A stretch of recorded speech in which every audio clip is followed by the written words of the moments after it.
Afternoon, everybody, and a very warm welcome to the latest Original Thinkers webinar from Alliance Manchester Business School. I'm Jim Pendrell. I'm Research Communications Lead for the school, based in our marketing team here at the school.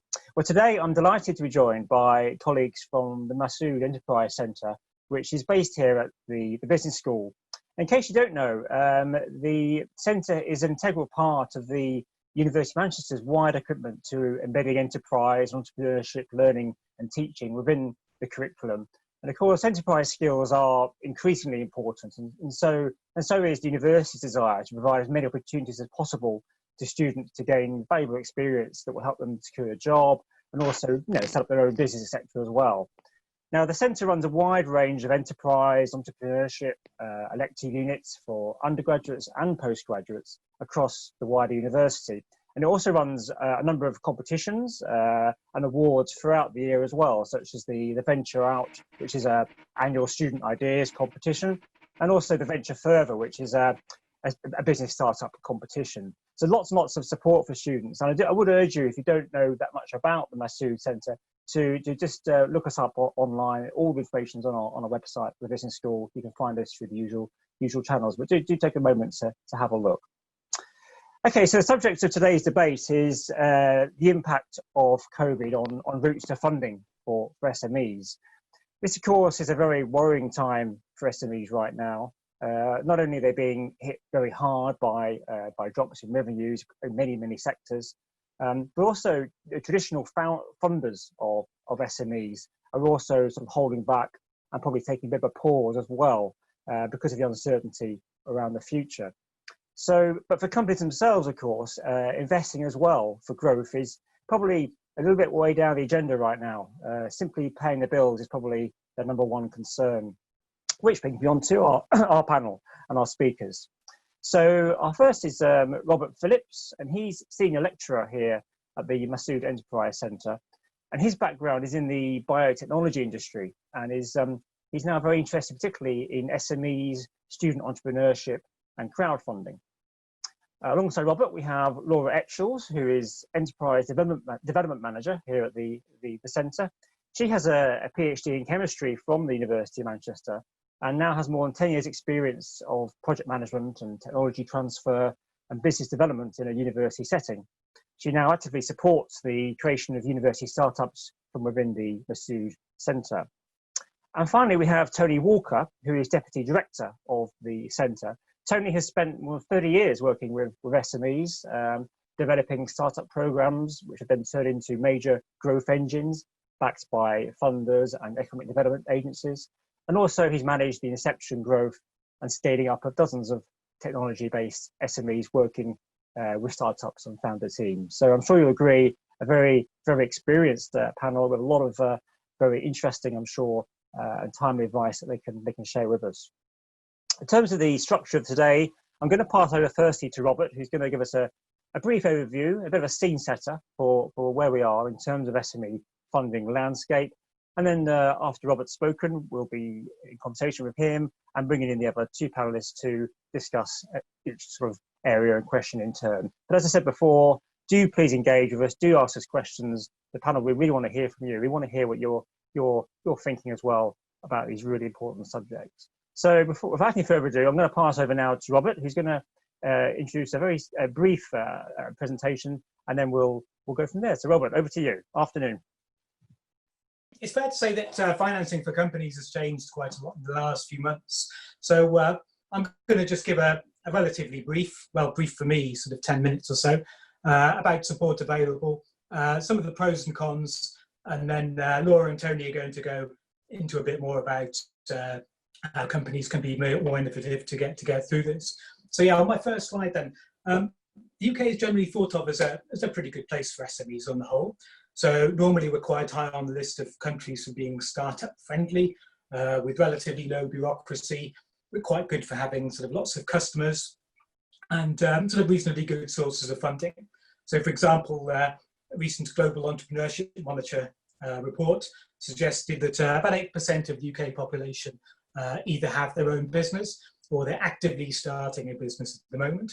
And that compares with about 5 to 6% in France or Germany. The USA is 15%, unfortunately, but we're doing better than our near neighbours, I suppose. Prior to COVID-19, there was quite a variety of equity and debt finance available for businesses. For example, just to pick out a few interesting factoids there on the slide, 2019 was a record year for equity investments into SMEs. About £8.5 billion was put into SMEs. About 50% of those were into tech businesses, probably as expected. Quite a lot of software and biotech within that area. And 2020 was also looking pretty good, according to a recent KPMG report. Other sources of funding, the government startup loans had given out £600 million worth of loans, supporting 72,000 businesses. Also, if you look on the government's website, there's about 70 or so different types of grants, ranging from things like stimulating innovation, helping to export, helping to regenerate deprived areas. And actually, crowdfunding last year overtook venture capital as the biggest source of external seed funding for startup businesses, which is probably something that, that you may not know. And for day-to-day activities, many businesses were able to solve short-term cash flow problems with overdrafts or invoice factoring using banks. So things were broadly positive, I suppose. But okay, so COVID-19 came along. And so with that, many businesses having to close, revenue dried up overnight, and very few SMEs have got any sort of big cash surplus which they can use to get through the crisis. So many were unable to pay bills. So especially things like fixed costs, like rent, for example, that's a particular problem. So many have had serious cash flow issues, let alone thinking about trying to expand. So what about getting funding from extra funding from debt or equity funders? Well, in terms of equity funding, some of the data has showed a drop as much as 80% in equity investment since COVID-19 started. Now, this is partly due to investors' uncertainty about the future, sort of being reluctant to invest because of worries about what might happen in the future, but also sort of practicalities as well of actually going out and meeting businesses, speaking to them, and being able to speak to them in depth about business proposals. Just to put this 80% drop in perspective, the credit crunch a decade or so ago caused a 30% drop in equity investment. There is some positive news, however. China, who are ahead of us in terms of their COVID problem, the equity there funding has bounced back actually considerably since they got back on their feet there. With equity funding, the British Venture Capital Association is suggesting that venture capital companies are actually existing now in their existing portfolio, investing in their existing portfolio rather than looking for new investments. And this tallies with other evidence elsewhere that, in fact, it's the seed funding and new investments that's taking the big hit at the moment in that regard. SMEs that are getting funding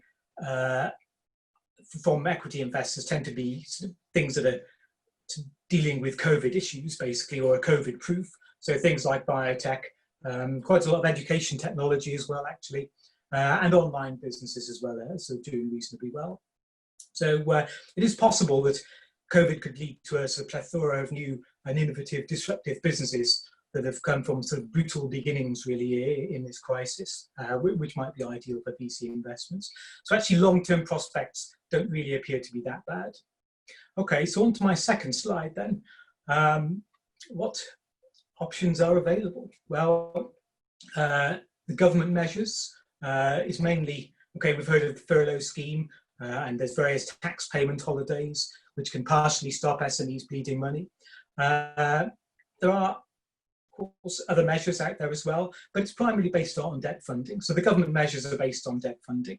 So at last count, about £45 billion worth of it, okay? This debt funding is managed by the British Business Bank, and it's dispensed by more than 50 outlets. I think a few more were added this morning, in fact, I noticed. But there are things like high street banks, online banks such as Starling, alternative finances such as Funding Circle as well. And they're lending money sort of underwritten by the government The only proviso is you have to be a viable business before COVID. In other words, COVID needs to be the reason for your money problems at the moment. Okay. So for SMEs, there's three main options here. So there's the bounce back loans, which are aimed at small businesses and sole traders. Their loans are up to about 50k, and they're generally pretty quick to process, so 2 to 3 days, as long as everything goes right. And there's about an 85% success rate with that at the moment.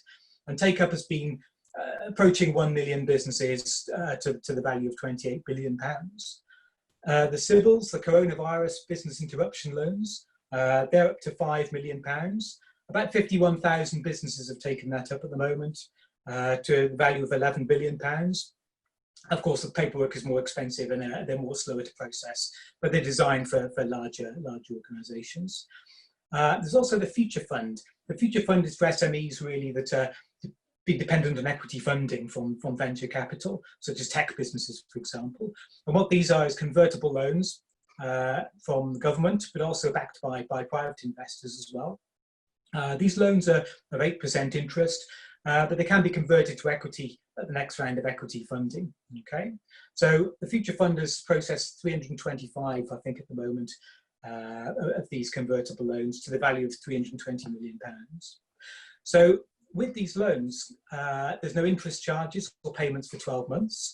And what it's actually quite a good idea to do is you can use these loans to repay any more expensive debt you have, for example, as well. Okay, that's allowed in the rules.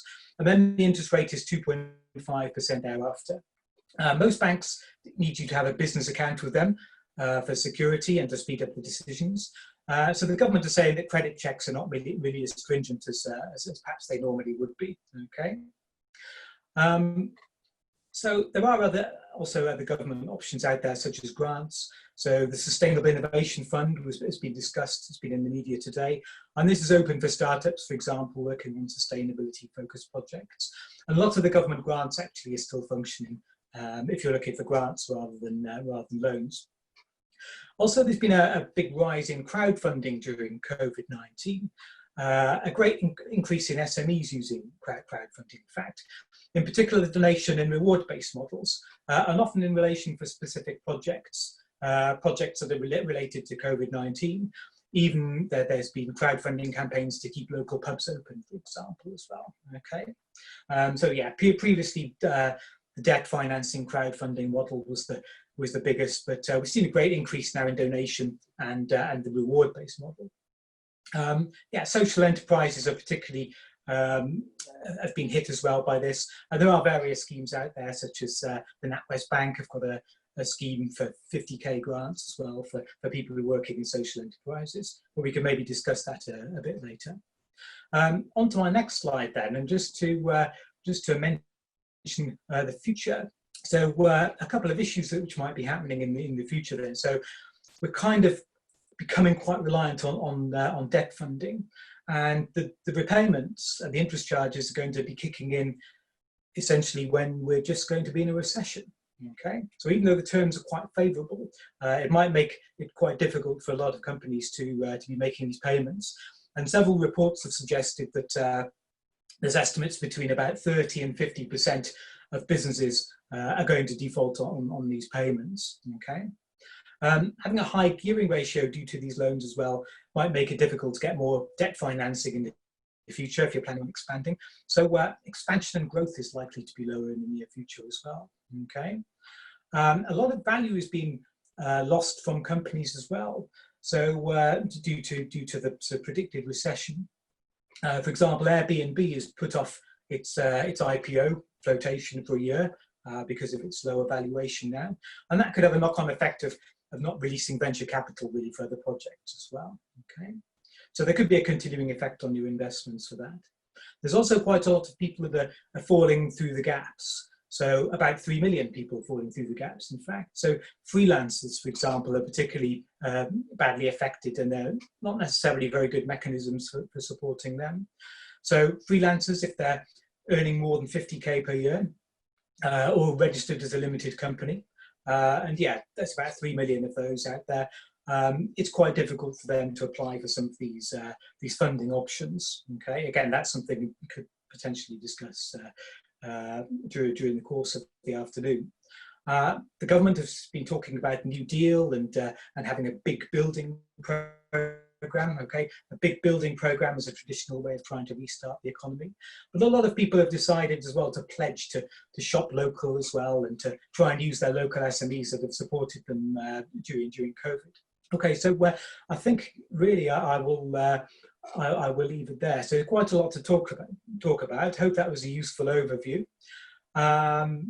So I guess we can open it up to a few questions to begin with. Yes, Robert. Thanks, Robert, for that overview. I just had a couple of question areas which I would like to talk through first. Then we'll open up much more. I'm very struck by that slide where you talked about people need to start getting repayments during a recession, and that the question I had really was about the willingness of companies to take out these loans given the economic situation we're in. And as you say, that your last slide there that actually will probably start to begin repayments during a recession. I just wonder what your feel was on the ground. Are companies, SMEs, are they reticent to sort of go along the loan path? Clearly, there's lots of loans out there, but are they, given this economic situation we're in, are they not reticent to sort of start taking out more loans in the present time? Yeah, I think unfortunately for a lot of companies, it's simply necessary for survival. But there aren't really that many other options out there. So it's just a measure to tide them over, hopefully, until times get better. So I guess it's thought of almost as being like a very long overdraft, where they can pay off their existing bills, and hopefully customers will be coming back in sort of perhaps any time from now onwards, depending on what type of business they're operating. Interestingly, I've spoken to quite a lot of sole traders and freelancers, and they seem to be more reluctant to take on this debt financing than SMEs. And very much the attitude with them is that if we don't need it, then we're not gonna take it. Okay, and the other question I had was around crowdfunding. You mentioned there that last year crowdfunding became one of the most popular sources of finance. I wonder what your feeling is about this year and the extent to which that will continue, and also why is crowdfunding now perhaps as popular as anything else in terms of a route to finance? Yeah, I suppose from a company's perspective, with crowdfunding, you can offer something other than debt or equity. Basically, you can give a reward. So I guess crowdfunding came from sort of starting at bands and things like that, where you could give away like gig tickets or music downloads of something which is free. Well, essentially free for the company to give to people, but it's not going to cost them very much money, but it might be something which is quite valued by an investor. So being able to open crowdfunding up to things other than just debt and equity, I think, has been a big part of that. Also, there's a lot of people that like investing. They've got very, very small amounts of money.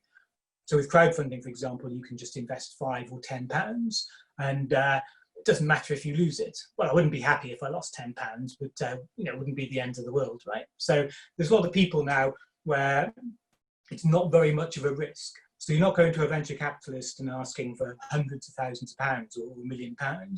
You're asking for people who are simply reading sort of your biography and an explanation about what the project is, and then making a very quick decision about whether they might put £10 into it, for example, for a reward later on down the line. So I think people who are investing out of enjoyment for that as well, and that's been brought to a lot of people. Things like Funding Circle, for example, I guess debt funding is probably still the biggest crowdfunding model. I mean, look at Funding Circle, that's enormous now, and it's big enough to be advertising on television, for example. Yeah. But so you're feeling that crowdfunding will probably continue to be quite popular because the risk isn't so great for the investors and also for the company themselves. They've sort of got nothing much. It's better than a loan, perhaps.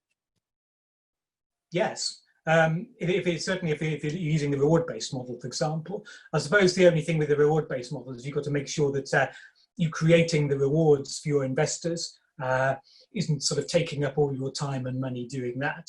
I mean, that's been a particular problem with some companies where, and a company, for example, I know that was providing personalised artwork for people who were investing £10, and the founder of this company was up till 2 o'clock in the morning just making this personalised artwork for these people that had given them £10. So you've got to be careful that the reward isn't going to take up all your time and money to service for your investors. Yeah. Okay, let's bring in the other panelists on that, Robert. Laura, what are your thoughts on those initial observations Robert has on the market at the moment? What are you seeing yourself at the moment? Thanks, Jim, and thanks, Rob, for the introductory slides there. I think that there is funding out there, but as you say, it's more around the money going back into businesses that have already secured earlier investment. And in that sense, it's almost as if there's kind of a social capital that's being worked on. So pre this crisis, where everything was predominantly face-to-face and people were able to build relationships and look at the background of the businesses and really review those investments and opportunities, we've now been thrown into this quite peculiar scenario where everything's remote. You're not able to do that face-to-face meeting and really get the feel for people, the whites of the eyes as such. And so it's making it more difficult. But certainly I think that there are opportunities there, but I think it's more now about thinking, well, what else can SMEs and other businesses actually do to try and get through and survive this period of time. That's a very interesting observation there about seeing the whites of the eyes. I think it's a very, very valid point, isn't it, in this debate, because investment is, you've got to have the faith, haven't you, to invest in a business. And if you can't do that face-to-face, it's extremely difficult, isn't it, in this whole context? Well, it is, and I think it's now then making it more imperative, actually, to use the strength of your network and do some strategic networking to really help drive the business. Because, as I say, we're all now getting more and more familiar with remote working, and it's becoming a bit more of the new normal. But not being able to do that face-to-face interaction, it's now more imperative to use your networks and expand your connections through recommendations and try and almost just get through this period of time. Okay, I'll bring in Tony in a moment. We've got a question which I wanted to bring in actually from a listener. Suzanne Noble has asked a question for us. Suzanne, can you hear me? We'll try and unmute you. Is she there? Hi, yes. Suzanne. Hi.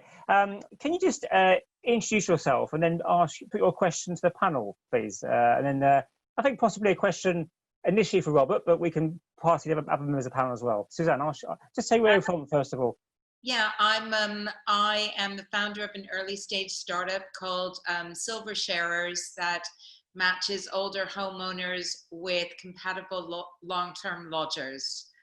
I'm part of a Tech for Good program that Bethnal Green Ventures created that came with some investment, and we just finished that.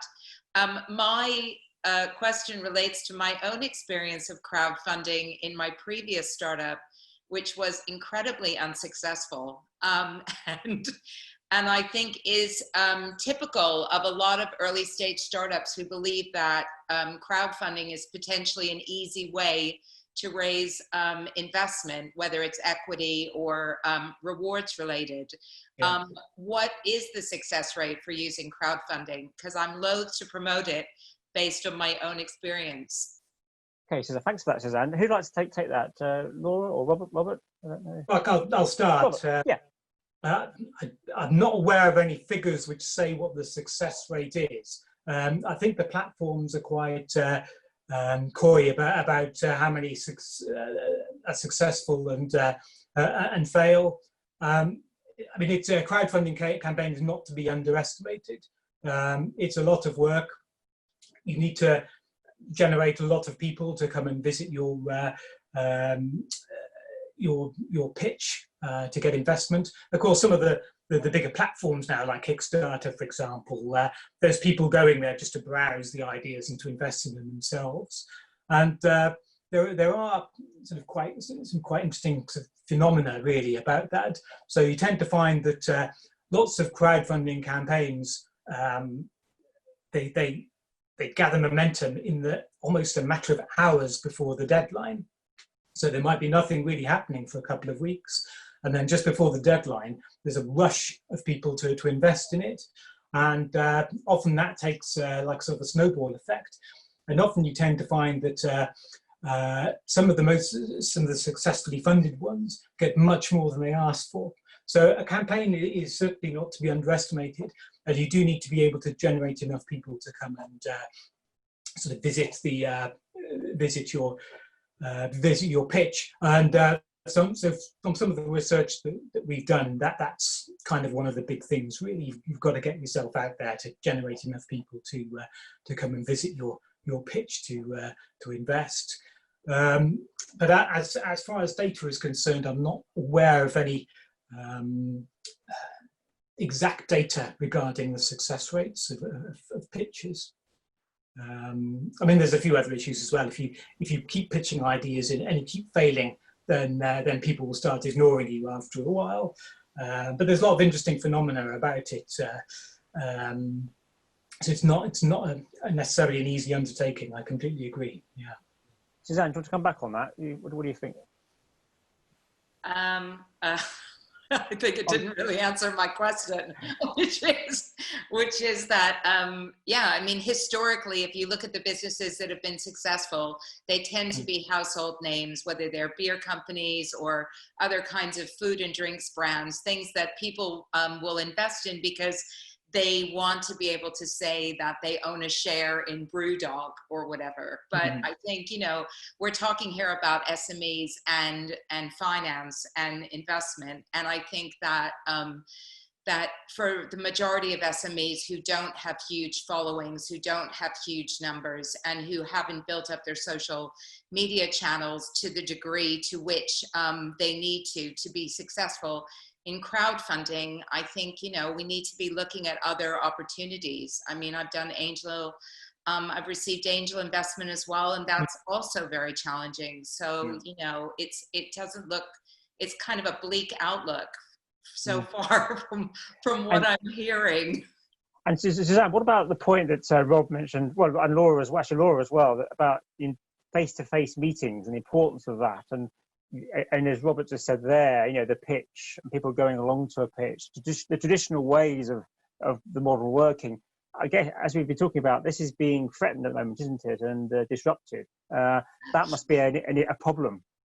Yeah, hugely, although obviously crowdfunding platforms depend on people having very strong visual presence, whether it's in the form of a really great video or just a fantastic investment deck. So I don't think that COVID is going to severely impact too much on that, because as Rob said, people are going on those platforms to browse. They're not out there on the street looking at crowdfunding platforms.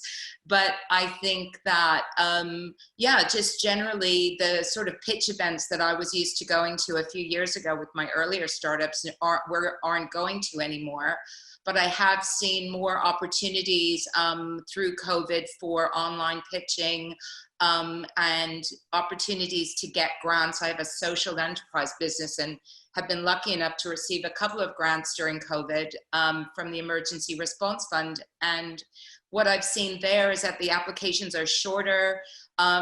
You're not subject to the same challenges that, especially as an older woman, I'm faced with in some of these pitch events where I'm potentially the oldest person in the room. So there are opportunities that have arisen as a result of that, but not to the same scale as perhaps many startups my size would like. Okay. Thanks for your contribution, Susanna. Thanks for asking the question. I'm going to just turn to Tony now, because we haven't heard from Tony yet. I'm conscious of that.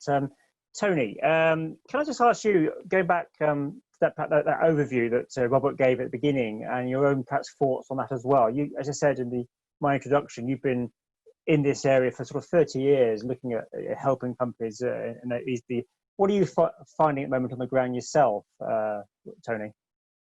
I mean, the first thing to say is perhaps that Rishi Sunak has been the biggest crowdfunder in history, or most people have, because at the ultimately we're all invested in this through our future taxes and our future payback.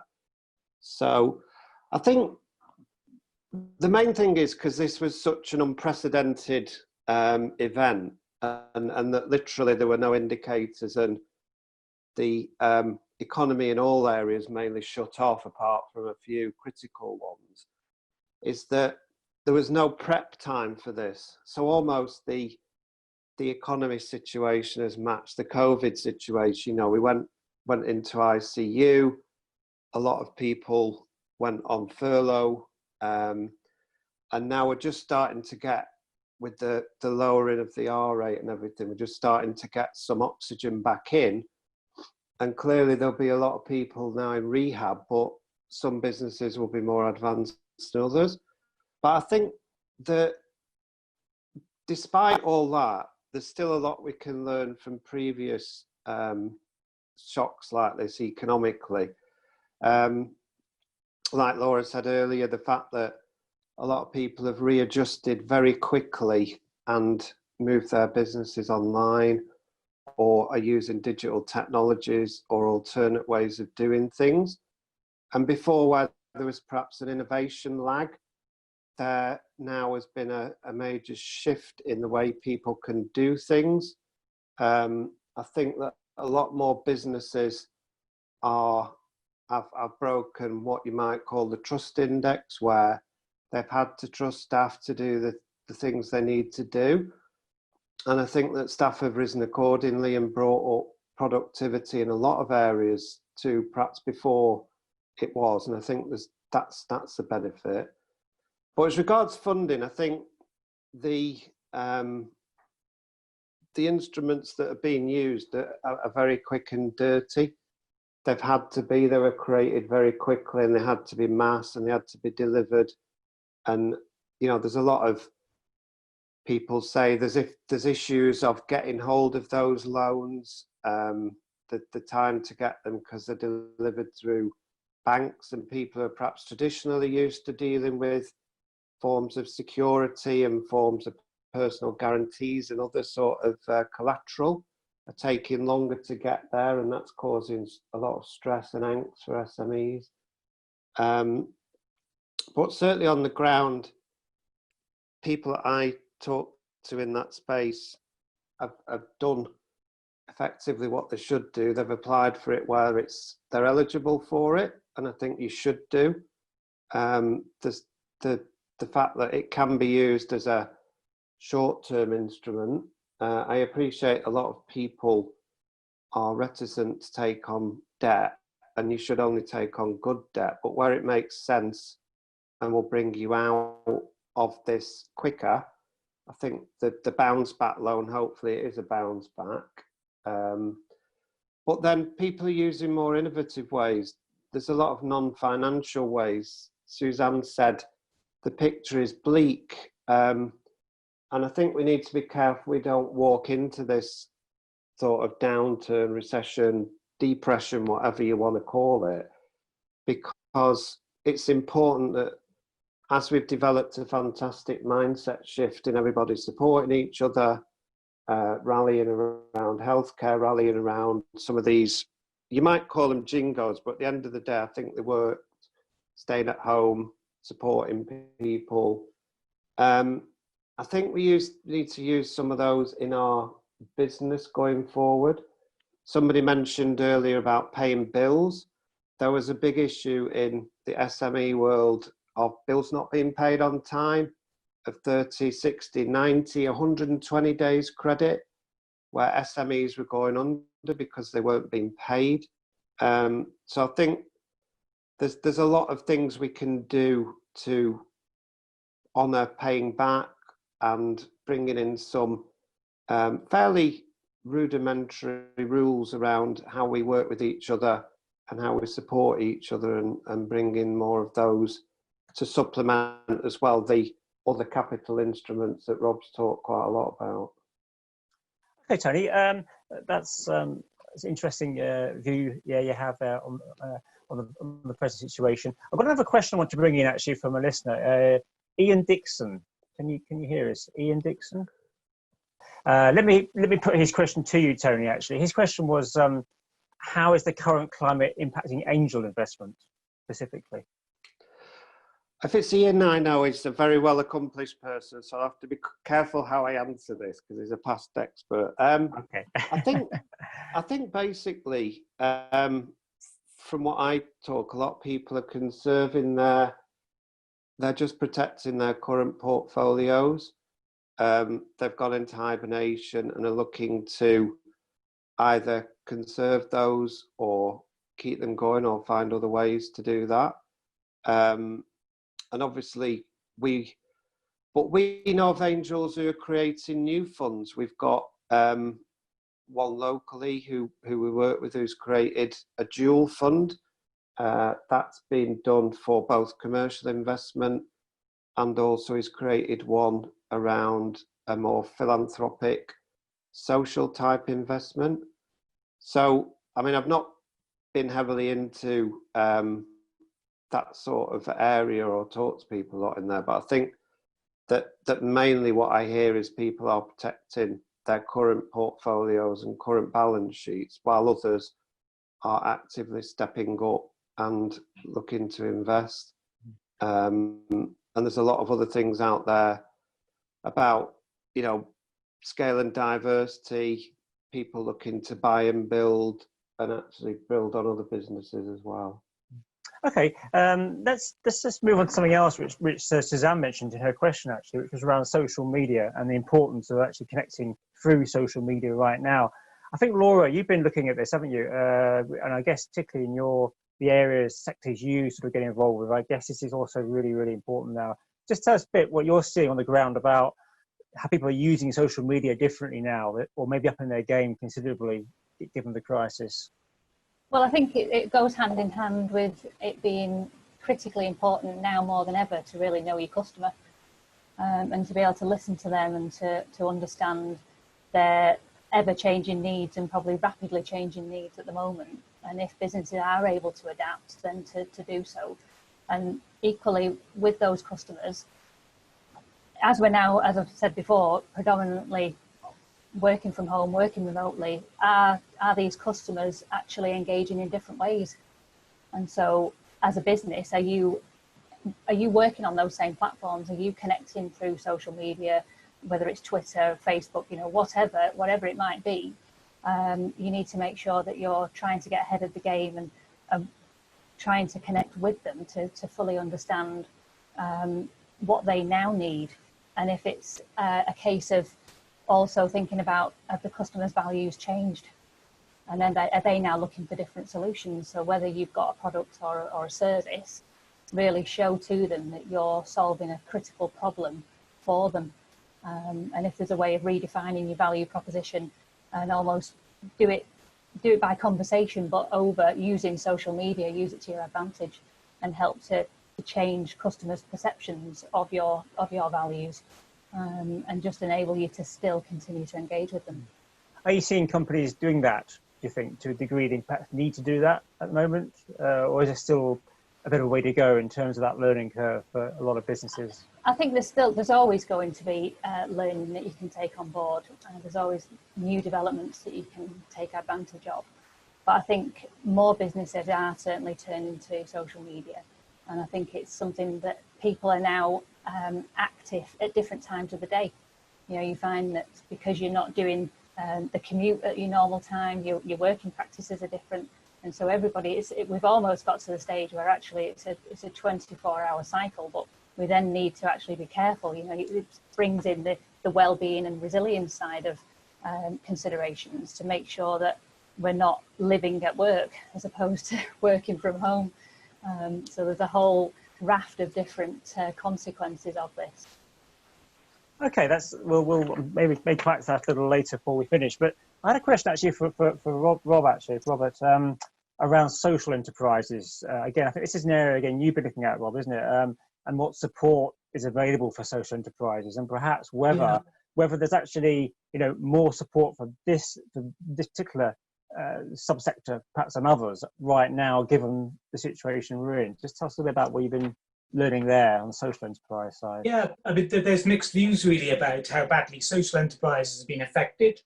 I mean, some have obviously been very badly hit, but of course, some of them are playing a key role because they're supporting vulnerable people during COVID, and so their businesses are more important than ever. I mean, some have been quite badly hit and have had to change the way they operate. I mean, the big issue is quite a good example. Nobody can work on the streets anymore, so they're actually decided to switch within sort of a week or so and be able to sell it through supermarkets. So they were able to keep gaining revenue. Quite a lot of social enterprises have tried sort of using the donation and reward crowdfunding models to try and get funding. There are options out there as well for them. For example, they can apply for the Sybil's loan, for example. Social enterprises can apply for those. There's various other funders as well. So Greater Manchester Social Investment for anybody local. There's the NatWest Social and Community Capital Coronavirus Response Fund. So those are grants up to about 50k, I think, for people to apply for. Business Enterprise Fund for ethical funders as well. So there's quite a lot of people out there that are wanting to invest in social enterprises. And I think social enterprises have, again, become more important during the COVID crisis. And there are quite a lot of websites out there now that produce links and things of where you can go for funding and things. And I actually quite like the Pioneers Post magazine. It's quite good for keeping up to date with sort of latest funding issues in social enterprises. So yeah, it's a mixed view really about what's happening with social enterprises. But I think in a lot of cases they've been shown to be sort of more important than ever, and they've come out of it looking quite good. I think people will be. It's going to be very interesting to see how they develop in the future, I think. Okay, let's take another question. We have, I hope I pronounce this correctly, Zoher, Z-O-H-E-R. She's asked a question. Sorry, that is he. Are you there? Can we unmute you? Let's see if we can. Maybe not. Okay, let me ask the question. I don't know who wants to take this question. They're saying that there seems to be a north-south divide when it comes to the size of VC funds and appetite for risk. They've sort of asking what your thoughts were on that, whether how true that was. And secondly, how commonly do the funds consider debt to protect downside risk when making investment decisions? So that's sort of the two-pronged question that listener had. That's the first one. Is there a north-south divide when it comes to VC's appetite and risk? I could start. I'll answer the first bit if you like. I think with a lot of funders, venture capital included, and you see it with crowdfunding as well, people invest local, basically. So even with things like crowdfunding, where in theory you could get investors from all over the world, the likelihood is about 50% of your investments will be from within, sort of, I think, 30 miles, I think. So it seems to be a sort of human trait that we like to invest local. And I think that's key to venture capitalists as well. And so, yeah, I mean, again, looking at university spin-out companies, for example, a lot of venture capitalists will be based in Oxford, Cambridge and London. So there's that golden triangle, and they kind of invest local a lot to that. I mean, we're not too bad in Manchester compared to other areas, but yeah, people just seem to like to invest local in a lot of cases. So really, the local investors are going to be more important probably right now. Yeah. Laura, Tony, do you want to come back on that point? Either of you have a view? Well, I think I'll go on, Tony. No, you go first. Okay, that's ladies first, Laura. All I was going to say that, yes, I think you're right, Robin, as much as that investors do like to invest locally, but equally, if you've got an attractive proposition, then it doesn't make any difference. And it shouldn't. I think what Zoe was saying in the question was about the north-south divide. You can take your opportunity wherever. you can pedal it down south, you can pedal it in the north, and if it's good and it's something that's really got the opportunity to pay out in future years, then it should receive that investment. Tony, did you ever? Yeah, I mean,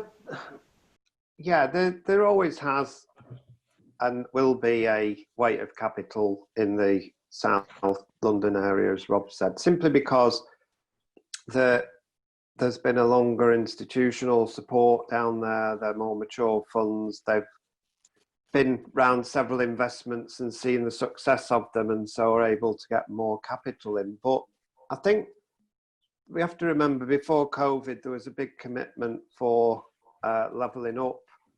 And I think there was going to be a significant investment by the government in this sort of northern DARPA, as they were saying, and that was going to flow through, because the fact of the matter is our science and technology opportunities are as good, if not better, than a lot of others. So there was going to be a recalibration, and it must have been very frustrating when we went down this sort of current problem.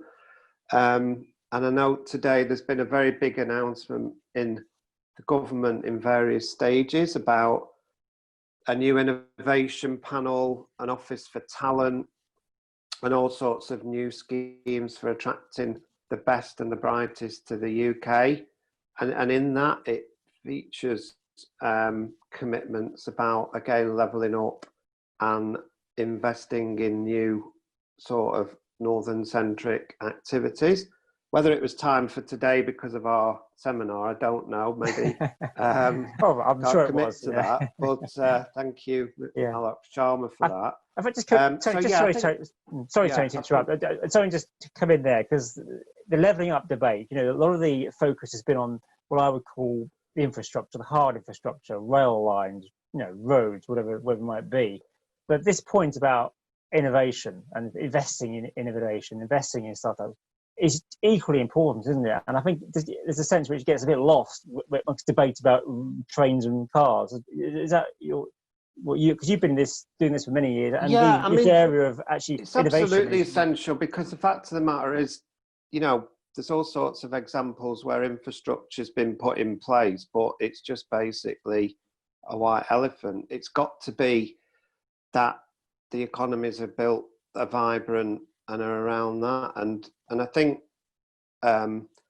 this is why a lot of the success of Manchester and some of the other areas has been driven by this local, and Manchester itself is taking the reins. It's got its Building Back Better scheme. It's got a whole economic package around the GMCA, as has Liverpool and other metropolitan areas. So I think that ownership and devolution is really important as well, and the ability to create our own answers and our own solutions, rather than just be thinking about a centralised government that is very focused on a geography not far from its own front doorstep. So I think that's really critical to the mindset shift we talked about before. And I think Manchester, all the growth indicators before this crisis were Manchester was one of the most prolific growth places. And I think that eventually the weight of capital would follow in that.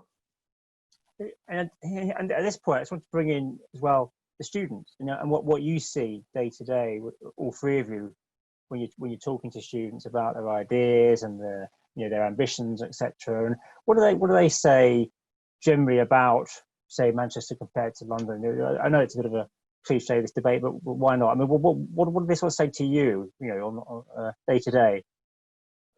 Laura, or Tony, or Laura? I mean, most want to stay here. They love Manchester. They think it's a vibrant city. They chose it to both educate themselves, but after that, they want to choose it to live and work and raise families in. And we should be doing all we can to secure that talent and keep it here for the benefit of the city and everybody else. And I think Manchester does have a number of great things including its universities, which are really net generators and net contributors, as well as other industries in Manchester.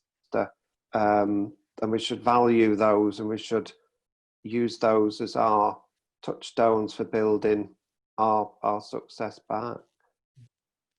Okay, I'm just conscious of time. Gosh, we seem to have rattled through the hour. I want to finish on try and finish an upbeat note, because I'm conscious that things can be, as we said at the beginning of this hour, can be a little bit bleak at the moment. But yesterday I read Andy Haldane, chief economist at Bank of England. He was sort of forecasting a V-shaped recovery rather than a protracted sort of W, I think they call it, or whatever letter of the alphabet they choose. But that was quite interesting, wasn't it? Because that was the first time someone in his sort of position had come out and said, we think it could be a V shape. Rob, going back to your initial presentation and that 80% drop in funding, I was wondering whether your thoughts on that. Are you equally positive as Mr. Haldane about where we're going? Well, I'm not quite sure about whether I'm confident of a sort of a complete recovery that quickly, but I think with equity investors, they need to invest that money, essentially. So yeah, there was a bounce back in China. So once they were over their problems there, equity investments went back to how they were before, basically. So I guess, yeah, touching on what Tony and Laura said as well, I think venture capitalists have been caught out a bit by not being able to meet businesses face to face, so they've had to switch online. And of course, there's a delay in setting everything up online, as you know, even I know from doing my teaching online for the remainder of the semester. So now that they're up and running, it'll be interesting to see what happens in the next couple of months. But at the end of the day, if they've got money, they'll need to invest it. So I suspect that we might see sort of quite a good bounce back from sort of venture capital investments. But I'm not entirely sure that the whole economy is going to bounce back as quickly as predicted. Laura, do you concur with Rob, or where do you stand on this positives and everything? Well, I think from a VC's perspective, whatever your thoughts are about them, they are optimists. They wouldn't do what they do if they weren't. They're not going to put the money in and expect to just lose it all. So I think they'll be eager to get going as quickly as they possibly can. But I think, and we've probably covered it before anyway, that a lot of the money that is going in is following existing money that's already there. So they're essentially just protecting that fund that they have got. But also picking up on one of the points that you made, Jim, about what some of the students are saying. You know, some of them are asking, do we start now? Do we pause? Do we wait? Do we press ahead? You know, they're at that uncertain point of knowing what to do. And for us, it's kind of saying to them, well, press ahead, but press ahead with caution. You know, if there's a minimum viable that you can produce, then do that and start to do the things that you possibly can. But everybody's risk is relative. So there's no point in any of us saying, oh, it's fine, you know, don't worry about it. Everybody has to make that assessment themselves. But certainly a couple of things that I've heard, that the crisis is being referred to as a catalyst for change, which is quite encouraging. And certainly from an entrepreneurial side of things, entrepreneurs are inherently agile. They are risk takers. They're not particularly resistant to change. And they're familiar with doing a pivot, in fact, multiple times, and anything that they can do to thrive and keep going and survive. And Tony, final word from you. Do you agree with what Laura's saying there? Yeah, I mean, inherently SMEs are run by entrepreneurs, and entrepreneurs take unplanned routes on their journeys all the time. So I think we have to look at it as positive, and adversity does create opportunity. And we've really got to keep focused on that. And if we dig deep and create value, that will be the way we move ourselves out of this. I think the other thing is as well that it's a good time for reflection. Sometimes business doesn't stand still long enough to reflect and plan and realise where it wants to be. So hopefully this has been an opportunity to do that. And we have to remember that a lot of changes and restructure were probably going to happen anyway, with things like AI, robotics, other things that are coming along that were potentially going to make technological shifts in the workplace. We're already there, so maybe it's been a good time to think about those more in depth. So yeah, positive, yeah. And we also have a great local economic forecaster in our own John Ashcroft as well. If you don't follow John, follow John. Yeah. Okay, well, certainly we've tried to end there on a more positive note, and I think the points there about entrepreneurs being obviously natural risk takers, prepared to sort of change direction. I think it's a very, very, very good one to make, isn't it? Because it just shows that they, they can sort of cope with, if you like, the difficulties that are thrown at them. So that's. I think we should probably reconvene another day, in 2 months' time, and see how we feel the landscape is looking then. So our hour is up, so I'm afraid. So I'd just like to thank everyone for listening today. I do appreciate you joining us today. I'd particularly like to thank our panel, Tony, Laura, and Rob. Do appreciate your time you've given us today. And as I said before at the beginning, do get in touch with the centre if you feel it's that it's something that your business would benefit from. And if you're a student, likewise, and with entrepreneurial ideas, just get in touch with them. All details on our website. So that's all for today. Many thanks again to you for listening and to our panel, and we'll see you soon. Cheers now. Bye now.